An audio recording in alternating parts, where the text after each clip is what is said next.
시청자 여러분 안녕하십니까. 굿모닝 인포메이스 경제연풍 시작합니다. 대법원이 최태원 SK그룹 회장과 노소영 아트센터 나비관장의 이혼 소송에서 1조 4천억 원의 재산 분할을 명령한 원심을 파기하면서 두 사람의 법적 다툼이 새 국면을 맞았습니다. 노 관장이 주장한 부친 노태우 씨 비자금 입증도 대법원은 받아들이질 않았는데요. 파기 환송심에서는 노 관장이 자신의 기여를 얼마나 인정받느냐에 따라 재산 분할액이 달라질 것으로 보입니다. 리더스 인덱스 박주근 대표님 모시고 자세한 내용 알아보겠습니다. 어서 오십시오. 네, 안녕하세요. 이게 뭐 그야말로 세계 이혼이라고 불릴 정도로 이제 재산 분할액이 어마어마하기 때문에 관심을 가지는 거고, 특히 이 문제가 이제 SK 주주들에게는 굉장히 중요한 문제 아니겠어요, 또? SK 만약에 이번에 파기 환송이 되지 않았다면 경영권에 아주 치명타를 받을 수가 있죠. 그렇죠. 그런 면에서 이제 이게 입증하고 아니고가 문제가 아니라 결과에 따라서는 주식에 대한 문제가 걸려 있기 때문에 그런데 85년 유학 시절에 만나서 88년에 두 분이 이제 결혼을 하고 2015년에 이제 그 사건이 이제 혼외자 이게 나왔죠. 그래서 15년부터 이혼 소송이 시작됐고 10년째 지금 이혼 소송을 하고 있는 거예요. 시간이 굉장히 오래 걸리네요. 올해 이례적이죠. 네. 그 사건도. 사실 노소영 관장은 1980년에 서울대를 입학했죠.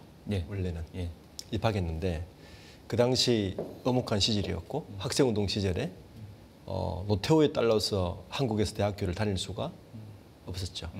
그래서 대학 중간에 미국으로 유학을 갑니다.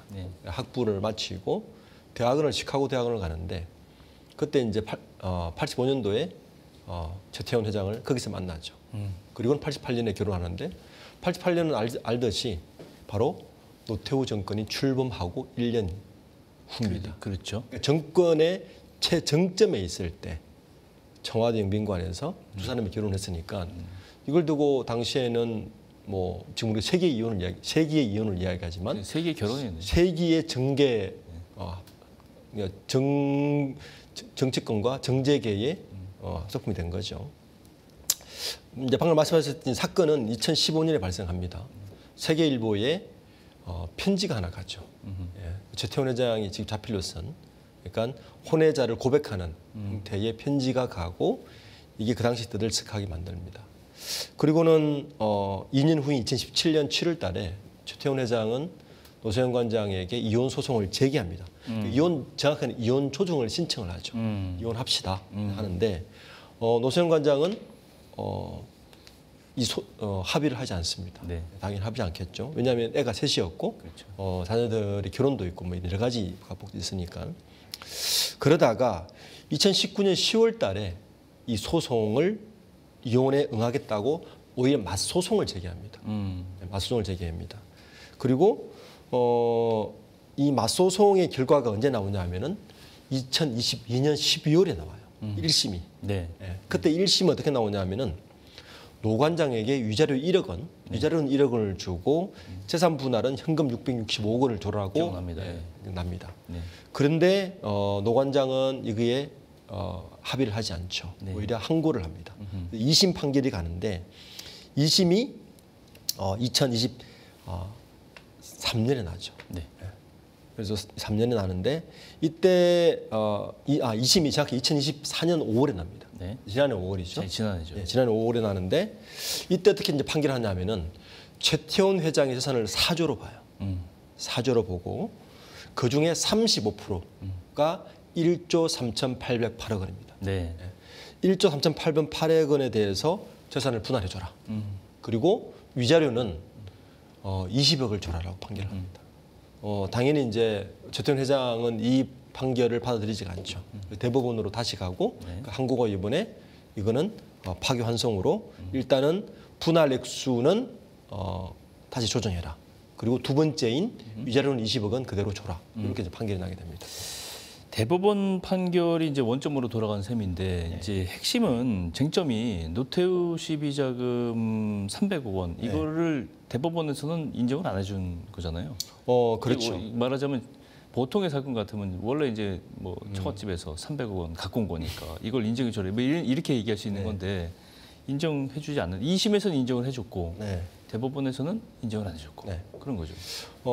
역시 쟁점은 그 부분이던 것 같습니다. 그러니까 2심에서 노소영 관장이 1조 3천억을 받아냈던 결정적인 요인이 어머니로부터 300억 원. 그러니까 김옥숙 여사가 메모하고 300억 원 줬다는 메모와 봉투를 증거로 제출합니다. 예. 예. 거기에 어떻게 되냐면은 노태우 전 대통령이 비자금으로 추정되는 겁니다. 추정되는 300억 원을 최종현 선대회장에게 줬다, 흘러 들어갔다는 것을 2심에서는 인정을 해버리죠. 예. 그러니까 이 300억 원이 당시에 태평양 정권에 가고 최태원 회장 SK그룹의 지배구조가 그러니까 주 SK 지주회사가 SK텔레콤, 스퀘어, 이노베이션을 지배하고 네. 그 스퀘어가 SK 하이닉스를 지배하는 구조거든요. 그렇죠. 그러니까 정점은 주 SK인데 네네. 그 300억 원이 종잣돈이 돼서 SK 주식, 그 대한텔레콤 주식입니다. 예. 예, 요 주식에 해당되니 요 부분도 재산 분할로 해줘라라고 한 게 22 종점인데 이제 그래서 쟁점이 뭐였냐면은 최태원 회장의 입장에서는 그 300억 원, 그러니까 주 SK 주식은 그 300억 원으로 만든 게 아니고 이건 특유 재산이다. 특유 재산이 뭐냐면 우리가 기억하겠지만 호텔 신라의 이부진 사장하고 예. 이무재 씨하고 이혼 소송에서 재산 분할해서 이 특유 재산이 처음 나왔거든요. 네. 그러니까 특유 재산은 결혼 전에 부모로부터 받아서 배우자가 그 재산 형성에 전혀 기여하지 않은 재산. 이거를 특유 재산이라고 하는데 네네. SK그룹에서는 최태원 회장은 이건 특유 재산이다라고 주장을 하는 것이고 아니다. 노소영 관장은 이거는 아버지가 300원을 준 종잣돈으로 만든 재산이다라고 핵심이 이제 생점이 거기에 붙은 거죠. 그렇죠. 2심에서는 노소영 관장 손을 들어준 거고 이제 대법원에서는 특유 재산이라고 사실은 하지는 않았어요. 어떻게 판결을 내렸느냐? 이게 이제 쟁점인데 이것 때문에 사실은 2차 인지금 다시 이슈가 불이 붙을 것 같은데 불법 자금으로 정의를 내렸어요. 좀 다른 각도네요. 다른 각도죠. 네네. 그러니까 특유 재산이라 말도 하지 않았어요. 네네. 물론 가정으로 일단 그 앞에를 전제를 가정으로 했습니다. 무슨 말이냐면 2심에서는 300억 원을 줬다는 증거가 있으니 사실로 인정해 버렸는데 네. 대법원에서는 만약 그렇다 하더라도 if를 쓴 거예요. 예. 만약 그게 그렇다 하더라도 왜냐하면 대법원에서는 증거에 대한 그 사실 유무를 따질 수가 없잖아요. 네. 법리를 따지는 곳이니까 그렇다 하더라도 if를 쓴 다음에 그렇다 하더라도 이 300억 원의 돈은 그렇게 사실이다 하더라도 불법의 원인으로 재산을 거부한 데는 반환을 청구하지 못한다는 민법 746조를 들어서 이거는 뇌물로 보고 불법 자금이기 때문에 재산 형성에 기여했더라도 이거는 받지 못한다라고 결론을 내린 겁니다. 다른 국면이네요, 완전. 다른 국민이죠. 그렇죠. 예, 전에는 돈을 받는데 그 돈이 기여했냐 안 기여했냐 이거 가지고 했다면 이제는 그러니까 그 사실은 돈이 정당하냐 그렇죠. 안 하냐. 오히려 그 SK그룹에서 항소를 제기할 때는 이게 특유 재산이라고 봐주세요라고 이제 그렇죠. 했는데 그건 아예 논의가 되지 않은 거고 특유 재산이다 이다 안 하다 말을 하지 않았으니까 예. 그게 사실이더라도 불법 자금이기 때문에 이 민법에 의해서 이거는 재산 분할할 수 없어라고 결론을 내려버린 거죠. 그렇죠. 예. 2심 재판부를 복귀해 보면 말씀하신 대로 65%는 최 회장, 35%는 노 관장의 기여다. 네. 그래서 35%에 해당하는 1조 4천억 원, 약 1조 4천억 원을 줘라. 네. 이게 이렇게 요약할 수 있는 건데 이 근거가 2심에서 근거가 뭐냐면 또 이런 말이 있어요. 노태우 전 대통령의 무형적 영향력이다. 이렇게 인정을 했단 그렇죠. 말이에요. 무형적 영향력. 이거는 뭐 우리가 짐작할 수 있는 짐작할 수 있는 부분인데 저는 법원에서 이 무형적 영향력을 어떻게 논리적으로 구성하고 할 수 있을까 참 궁금했어요. 네. 뭐 저는 이제 데이터를 다루니까 그래서 그 기간에 SK그룹의 성장을 본다든지 이런 걸 봐야 되는데 그렇다 하더라도 물론 충분히 우리가 상식적으로 보면 영향을 받았겠죠. 제가 방금 아까 초대 말씀드렸지만 1988년에 결혼을 했는데 88년도는 노태우 정부가 출범 1년 차입니다. 우리가 보통 가장 소설이 8월 때죠. 보통 12월 달에 그렇죠. 12월 달에 대통령 선거를 하니까 1987년 12월에 선거하고 88년이 바로 됐으니까 가장 대통령의 서슬이 가장 셀 때지 않습니까? 그때 결혼했으면 당연히 이제 정경유착에 대한 의심을 하고 이렇게 되는데 이제 여기에 대해서 무형적인 영향을 받았을 것이다라고만 법원은 이야기하는데 사실 사실관계는 잘 모르겠어요. 충분히 그럴 만한 공사는 있지만 그래서 어떻게 증명하는지는 모르겠지만 실제 이제 이런 거죠. 대표적인 예가 현재 그 SK그룹은 크게 당시에 두 개의 축으로 움직였습니다. 그러니까 최종윤 회장 때 한국석유공사를 인수해서 만들어진 정유 석유화학 기업인 현재 SK이노베이션이 한 축이었고 이게 이제 밸류체인을 거의 완성한 단계였어요. 그리고 유학에서 돌아온 최태원 회장이 들어왔을 때 90년대가 되었을 때 이제 김영권 승계가 이루어지면서 차세대 먹거리로 제2동통신을 당시 SK텔레콤을 준비하고 있었는데 준비는 분명히 전두환 노태우 정부 때 준비했던 게 많습니다. 전두환 때도 준비를 해서 노태우 때가 준비를 했는데 SK텔레콤이 실제 출범한 건 94년이거든요. 그러니까 노태우 정부가 92년에 끝나니까 94년, 2년 후인 94년 김영삼 정부 때 SK텔레콤 출범했으니까 SK그룹에서는 이건 우리가 상관없어. 정부가 상관없는 일이야. 우리는 분명히 김영삼 정부 때 출범했어라고 이야기하지만 시기적으로 다르다 이렇게 변명을 하는 거네요. 하지만 실질적으로 준비 기간까지 합치면 노태우 정부 때 충분히 준비를 하지 않았을까라고 의심을 하고 그런데 SK그룹의 반박은 이겁니다. 아니야, 오히려 우리는 손해봤어. 정경유착의 여러 가지 일 때문에 오히려 우리는 그때 사업자를 반납했어. 반납하고 노태우 정부 때는 반납을 했는데 김영삼 정부 때 인가를 받았다 이 말이죠. 한국통신을 인수해서 우리는 오히려 사업을 시작했어라고 이제 하는 겁니다. 그러니까 이런 식의 공방이 있기 때문에 이제 다시 돌아오면 법원에서 이야기하는 무형적 기여가 어디까지인지는 좀 애매한 부분이 있습니다. 그렇죠. 네.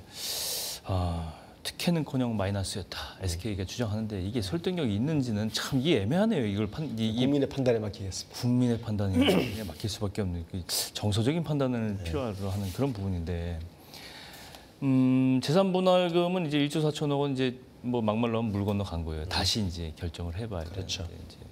근데 위자료가 20억 원.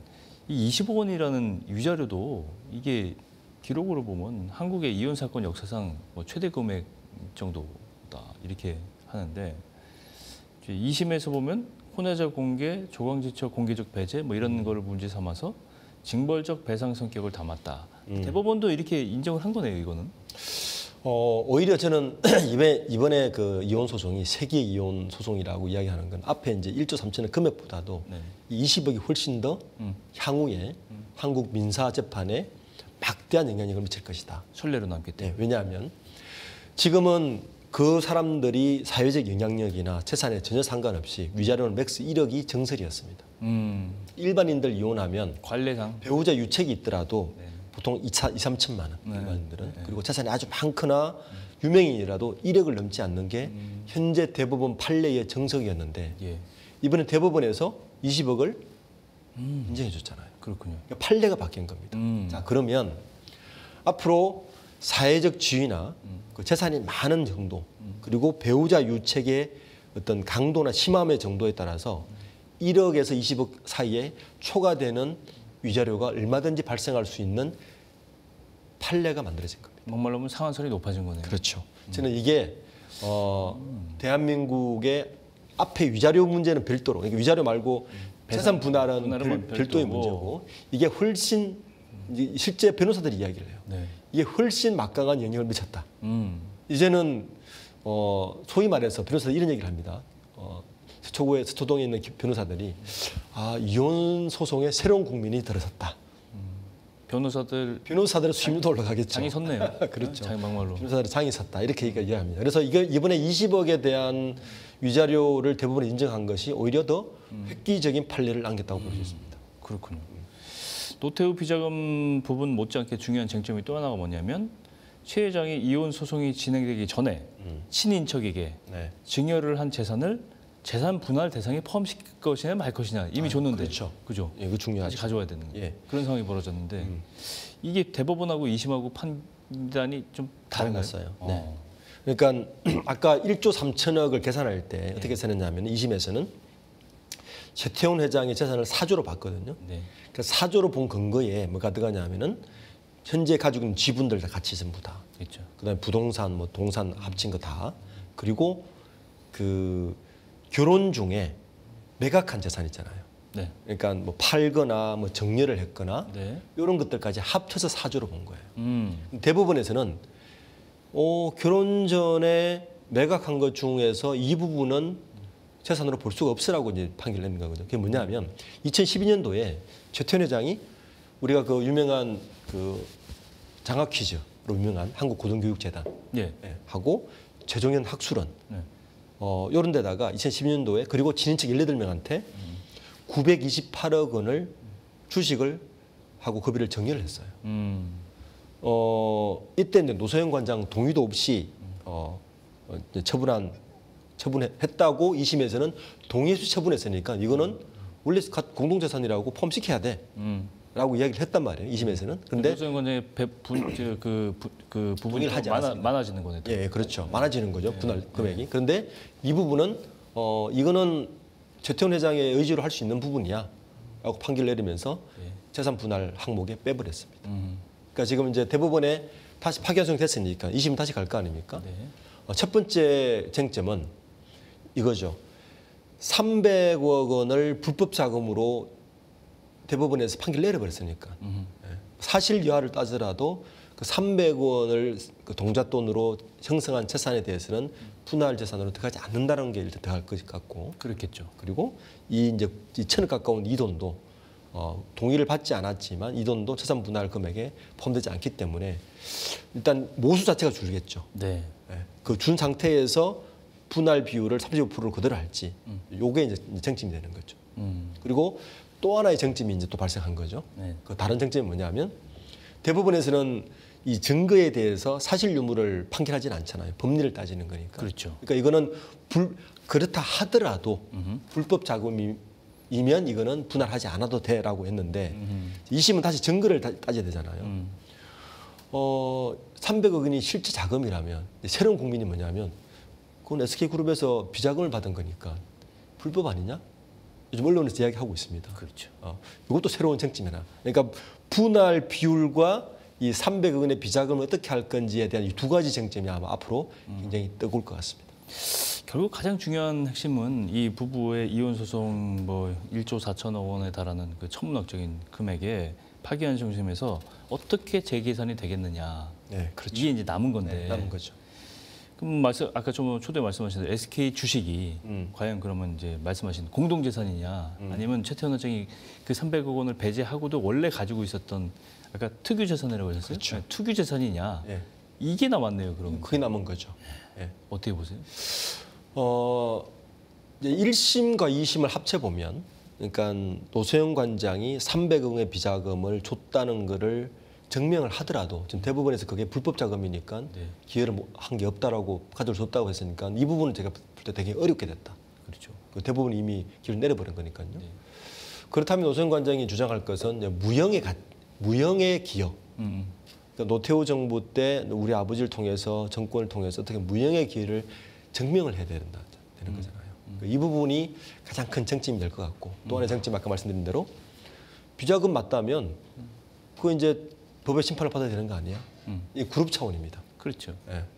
아니, 이렇게 말씀 중에 죄송합니다만 그렇다고 노 관장이 돈이 인정을 할 수 없다고 해도 그게 최태원 회장의 돈이냐? 그럼 이렇게 반문할 수 있는 거잖아요. 그렇죠. 쉽게 말하면. 그래서 그 부분이 큰 쟁점이 될 것 같아서 어쨌든 그 두 가지 쟁점은 되지만 근데 막 파기환송이 되기 전에의 불확실성은 사라진 건 분명합니다. 만약에 파기환송이 되지 않았으면 사실은 최태원 회장의 개인 사적인 문제가 그룹 경영권에 치명타를 줄 수 있었기 때문에 주주들이 걱정하는 게 그 부분이잖아요. 네. 실제 그날 파기환송되고 나서 주 SK 주가는 7% 폭락을 했고요. 네. 네. 경영권 분쟁에서는 자유로워졌다. 이제 주식이 반영을 한 거죠. 반면에 SK 하이닉스 주식은 다시 올랐습니다. 왜요? 이렇게 본 거죠. 이제 투자자들은 파기환송 됐으니 경영권 분쟁은 사라졌으니 주 SK 주식 가치는 오를 일이 별로 없다. 그런데 이제 최태원 회장이 하나 떨어냈으니까 지난주 골프도 치러 갔잖아요. 그렇죠. 이제 사업에 전념할 수 있겠구나. 개인수 주가가 오르겠다. 이렇게 그말로 불확실성의 제거 그런 거네요. 그렇죠? 그런 걸 시장은 그렇게 이해한 것 같습니다. 그렇군요. 주주들의 계산을 좀 더 이 사건이 좀 어떻게 따지고 보면 복잡한 사건일 수도 있어요. 그렇기 때문에 주주들이 이제 계산을 많이 해봐야 되는데 주식 투자하시는 차원에서는 이 부분이 어떻게 보면은 뭐 굉장히 계산하기 어려운 부분이긴 하지만 불확실성이 일단은 제거됐다. 뭐 이런 측면으로도 볼 수 있는 거죠. 경영권 분쟁을 노리고 한번 투자해보겠다는 분들은 조금 낭패를 본 꼴이 된 거죠.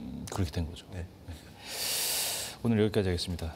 리더스 인덱스 박주근 대표님 모시고 SK 최태원 노소영 부부의 이혼 소송 상황 한번 정리해봤습니다. 오늘 말씀 고맙습니다. 네, 감사합니다.